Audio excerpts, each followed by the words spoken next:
Siapa tak kenal Ali bin Abi Thalib, sahabat Rasulullah Sallallahu Alaihi Wasallam? Dikisahkan zaman Ali bin Abi Thalib ketika remaja, ada rahasia yang terdalam di hati Ali yang tidak dikisahkan oleh siapapun.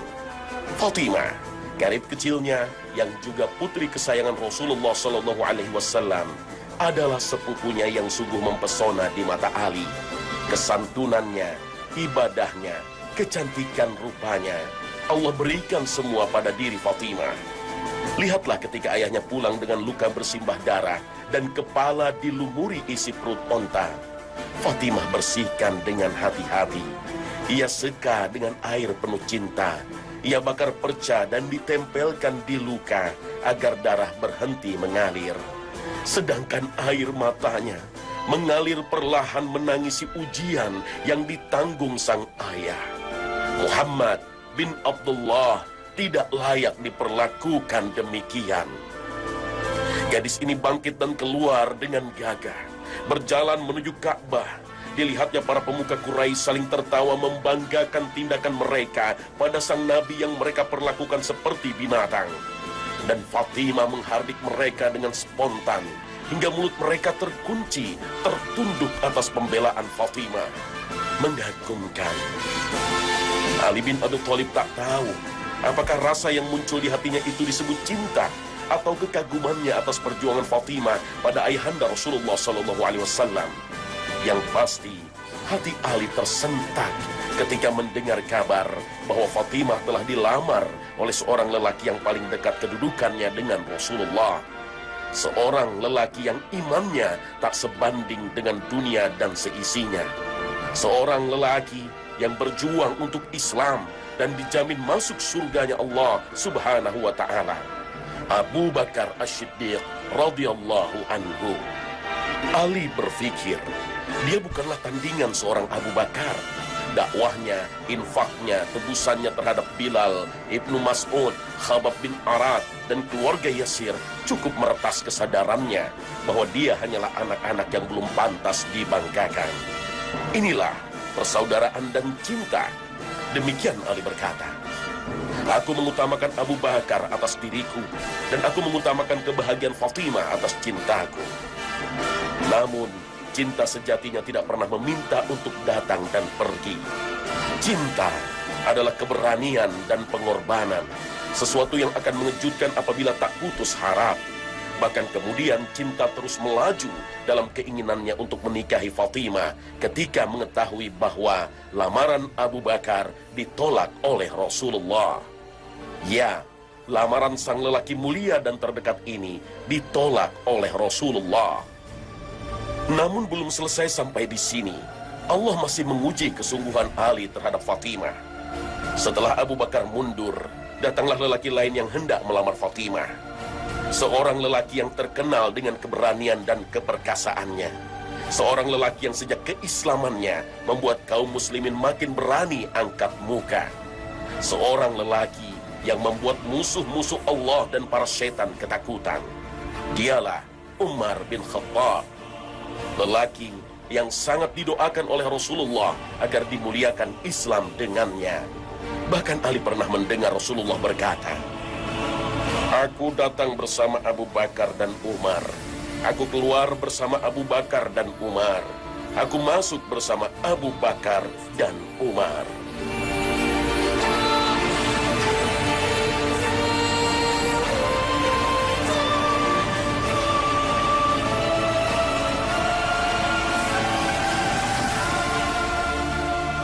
Assalamualaikum warahmatullahi wabarakatuh. Selamat pagi pemirsa Trans 7. Khazanah Ensiklopedia Islam Dunia pagi ini kembali dengan kisah masa cinta para wanita terbaik yang dijanjikan Allah akan mendapatkan lelaki terbaik, dan lelaki terbaik akan mendapatkan wanita terbaik pula. Dalam kisah mengharu biru antara Ali bin Abi Thalib radhiyallahu anhu kepada Fatimah binti Muhammad, seorang wanita jelita dan rupawan dengan keluhuran iman yang luar biasa, bukanlah perjuangan cinta bak cerita fiktif dalam sinetron.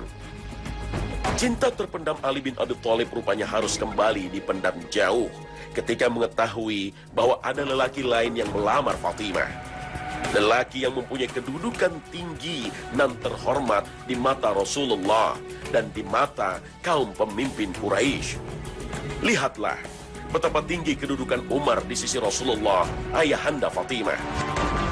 Dengan sederet status dan kedudukan tinggi di mata Rasul, Umar bukanlah tandingan Ali.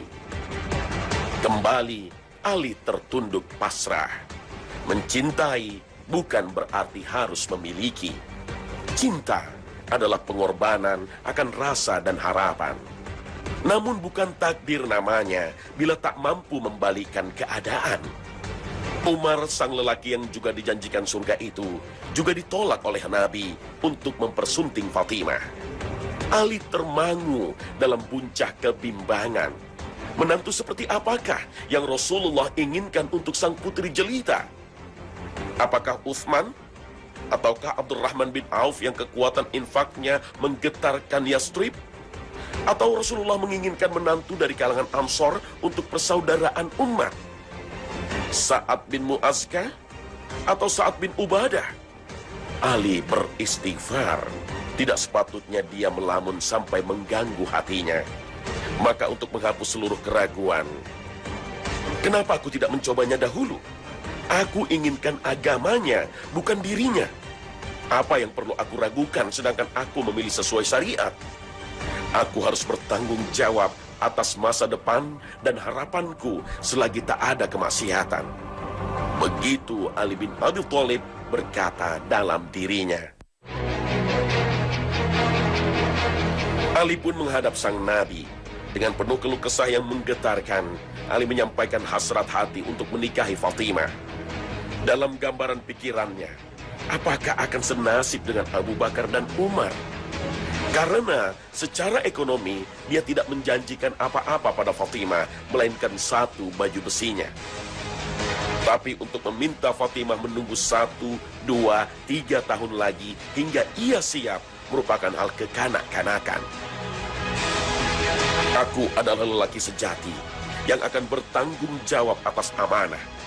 Aku adalah lelaki sejati yang akan bertanggung jawab atas cinta. Aku adalah pemuda yang siap memikul resiko atas pilihan. Ahlan wa sahlan. Begitulah kalimat yang meluncur dari baginda Rasulullah. Beliau tersenyum tenang melihat wajah Ali dan tampak bingung dengan jawaban ayahanda Fatimah. Ali segera kembali ke para sahabat Ansor dan bertanya tentang jawaban Nabi tadi. Mereka menjawab, "Saudaraku, kau bukan saja mendapat 1, tapi 2 sekaligus. Ahlan dan wasahlan, yang keduanya berarti iya." Ali tersungkur syukur dalam sujud demi mendapat jawaban Rasulullah atas pinangan dirinya kepada Fatimah. Ali bin Abi Thalib telah bertanggung jawab atas pilihannya. Ali bin Abi Thalib bersikap untuk mendahulukan pengorbanan atas dasar mengutamakan kebahagiaan orang yang ia cintai.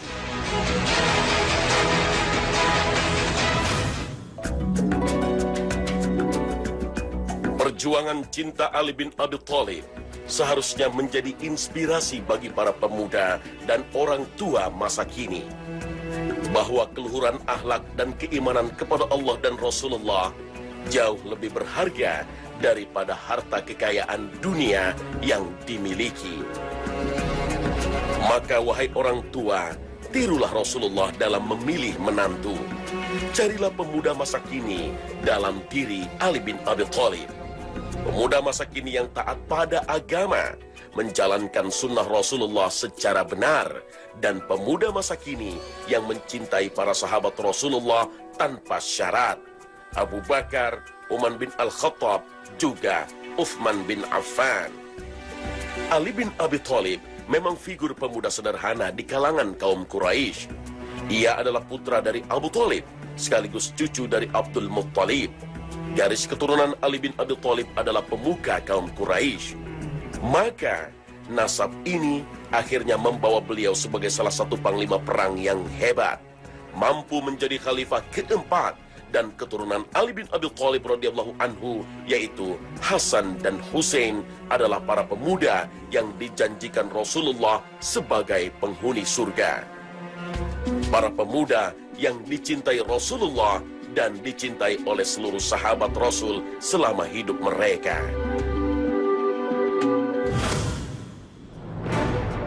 Beranjak dari kisah luar biasa Ali bin Abi Thalib radhiyallahu anhu dan Fatimah binti Muhammad, masih ada kisah lain, yaitu Julaibib radhiyallahu anhu, yang salah satu sahabat Rasulullah sallallahu alaihi wasallam.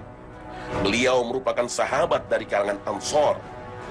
Julaib radhiyallahu anhu adalah penduduk asli Madinah yang beriman kepada Allah dan Rasulnya Muhammad sallallahu alaihi wasallam. Di kalangan kaum Ansor, Julaibib radhiyallahu anhu bukanlah manusia terpandang. Beliau bukanlah pembesar dan bukan seorang yang kaya raya. Ditambah kondisi fisik beliau juga tidak tampan. Keadaan ini membuat beliau membujang dalam waktu yang cukup lama. Hingga Rasulullah SAW menawarinya untuk menikah. Dan Julaibib radhiyallahu anhu menjawab, "Kalau begitu, engkau menganggapku tidak laku, wahai Rasulullah?" Lalu Rasulullah SAW bersabda, "Tetapi kamu di sisi Allah bukan tidak laku." Dan akhirnya Rasulullah SAW tetap berusaha mencarikan jodoh untuk sahabatnya itu. Suatu hari, seorang pria penduduk Madinah datang menemui Rasulullah SAW. Dia menawarkan putrinya yang berstatus janda agar Rasulullah SAW bersedia menikahinya. Dan Rasulullah SAW bersabda kepadanya, "Ya wahai fulan, nikahkan aku dengan putrimu." Lalu pria itu menjawab, "Ya, sungguh suatu kenikmatan wahai Rasulullah." Pria itu menjawab sabda Rasulullah SAW dengan riang. Namun Rasulullah SAW kembali bersabda kepadanya, "Sesungguhnya bukan diriku yang akan menikahi putrimu." Mendengar hal ini, hilang rasa riang sang pria, dan ia bertanya dengan rasa bingung, "Lalu untuk siapa wahai Rasulullah?"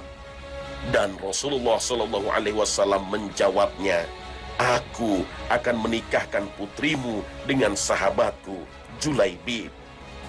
Mendengar jawaban Rasulullah SAW, sang pria terkejut dan ia berkata, "Putriku engkau nikahkan dengan Julaibib ya Rasulullah?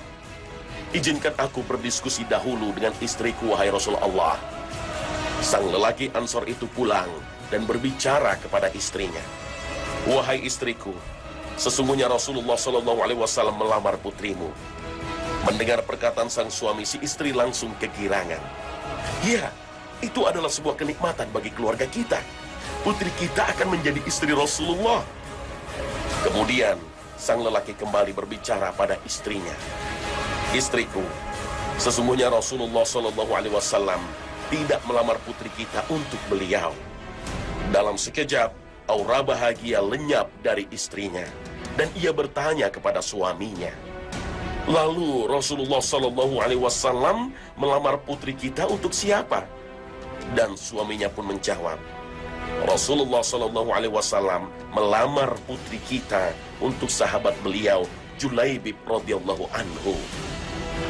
Mendengar jawaban suaminya, sang istri langsung berkata, "Aku siap memberikan leherku untuk Julaibib." "Tidak, demi Allah, aku tidak akan menikahkan putriku dengan Julaibib. Suamiku, bukankah kita telah menolak lamaran si fulan dan si fulan?" Jawaban sang istri membuat sang pria Ansor ini sedih, dan ia pun akan menuju rumah Rasulullah SAW untuk menjelaskan penolakan pinangan beliau kepada putrinya. Tapi tiba-tiba putrinya memanggilnya, "Ayah dan ibuku, siapakah yang melamarku kepada kalian?" Dan pasangan suami istri itu menjawab, "Rasulullah SAW." Lalu sang putri kembali berbicara kepada orang tuanya, "Apakah kalian menolak perintah Rasulullah SAW? Bawalah aku menuju rumah Rasulullah SAW.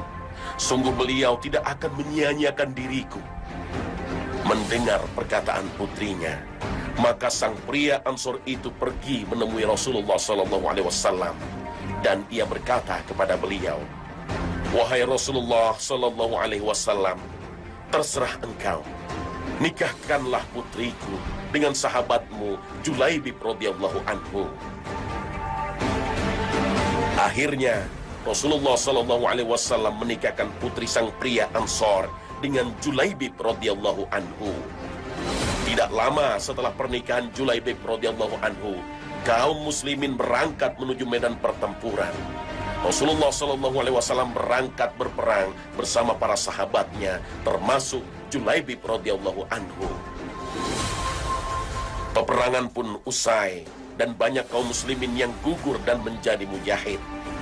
Setelah selesai mengumpulkan seluruh jenazah dan bersiap untuk melaksanakan penguburan, Rasulullah Shallallahu Alaihi Wasallam berkata kepada mereka, "Apakah kalian kehilangan seseorang?" Mereka menjawab, "Kami kehilangan si fulan dan si fulan." Kemudian Rasulullah Shallallahu Alaihi Wasallam kembali bertanya, "Apakah kalian kehilangan seseorang?" Mereka kembali menjawab, "Kami kehilangan si fulan dan si fulan." Kemudian untuk ketiga kalinya Rasulullah Shallallahu Alaihi Wasallam kembali bertanya, "Apakah kalian kehilangan si fulan dan si fulan?" Dan akhirnya Rasulullah Shallallahu Alaihi Wasallam bersabda, "Akan tetapi aku kehilangan Julaibib radhiyallahu anhu." Akhirnya pasukan muslimin kembali memeriksa dan mencari jenazah Julaibib radhiyallahu anhu di antara tumpukan mayit-mayit kaum musyrikin. Jenazah Julaibib radhiyallahu anhu berada di sekeliling 7 mayit pasukan musyrikin. Ternyata Julaibib radhiyallahu anhu telah membunuh 7 orang pasukan musyrikin sebelum akhirnya terbunuh. Dan Nabi SAW berdiri memandangi jenazah Julaibib radhiyallahu anhu, lalu beliau berkata, "Dia membunuh 7 orang, lalu mereka membunuhnya. Dia dari golonganku dan aku dari golongannya." Lalu Rasulullah SAW membopongnya di atas kedua lengannya dan memerintahkan mereka agar menggali tanah untuk menguburnya. Julaibib radhiyallahu anhu mendapatkan keutamaan di akhir hayatnya karena Rasulullah SAW turun langsung untuk menguburkan jenazahnya.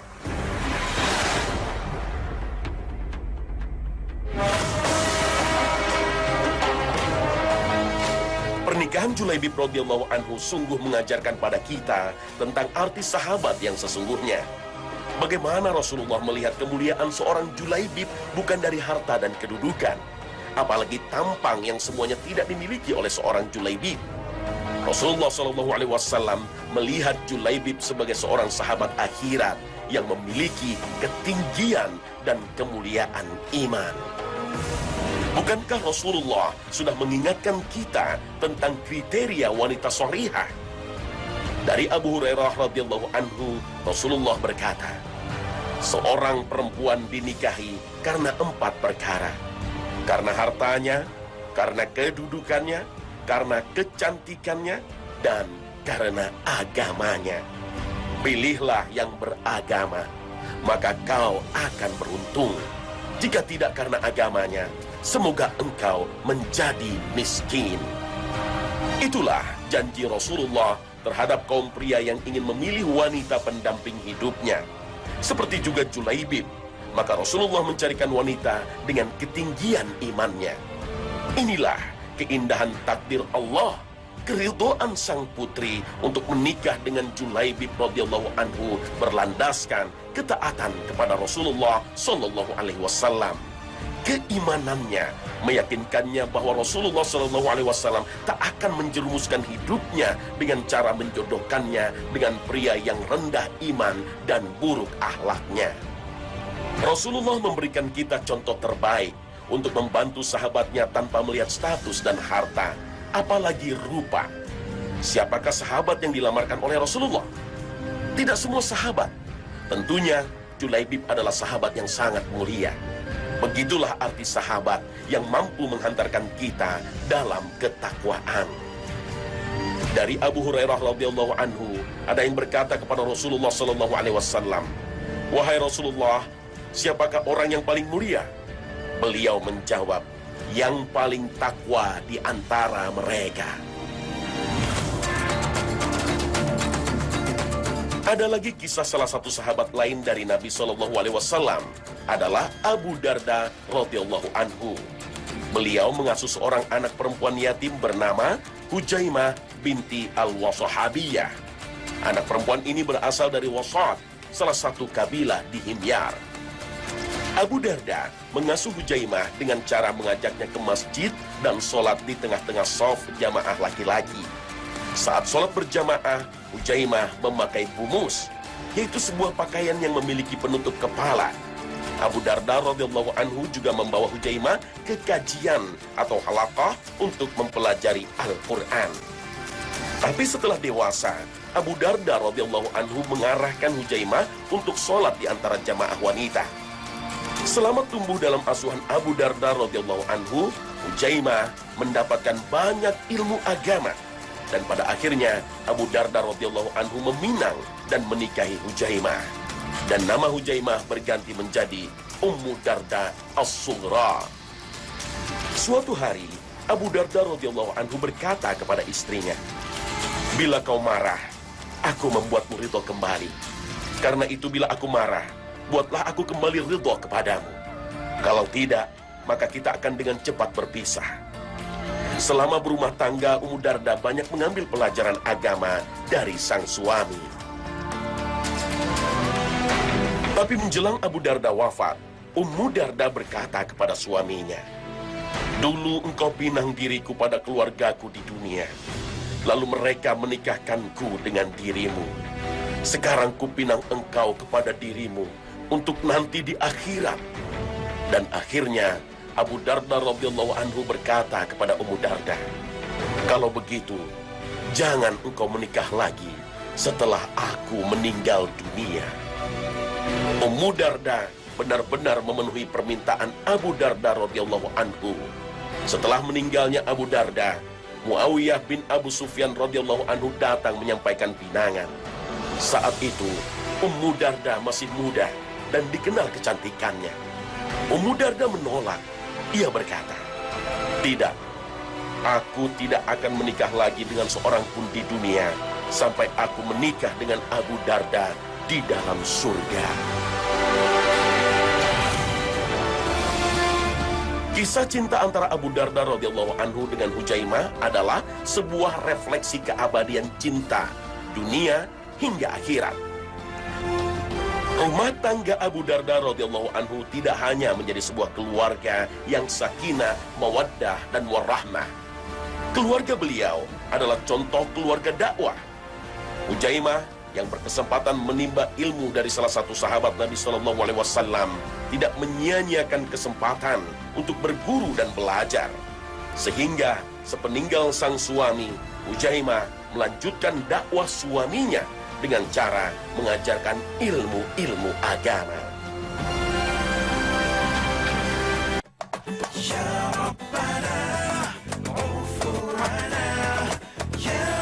Nah pemirsa, inilah akhir kebersamaan kami. Semoga tayangan kami hari ini mampu melengkapi wawasan Islami Anda, sehingga jalan kehidupan Anda sesuai dengan prinsip Al-Quran dan Hadis menjadi semakin terang. Dan buktikan dalam hidup kita bahwa wanita baik-baik hanya untuk laki-laki baik-baik pula. Akhir kata, wassalamualaikum warahmatullahi wabarakatuh.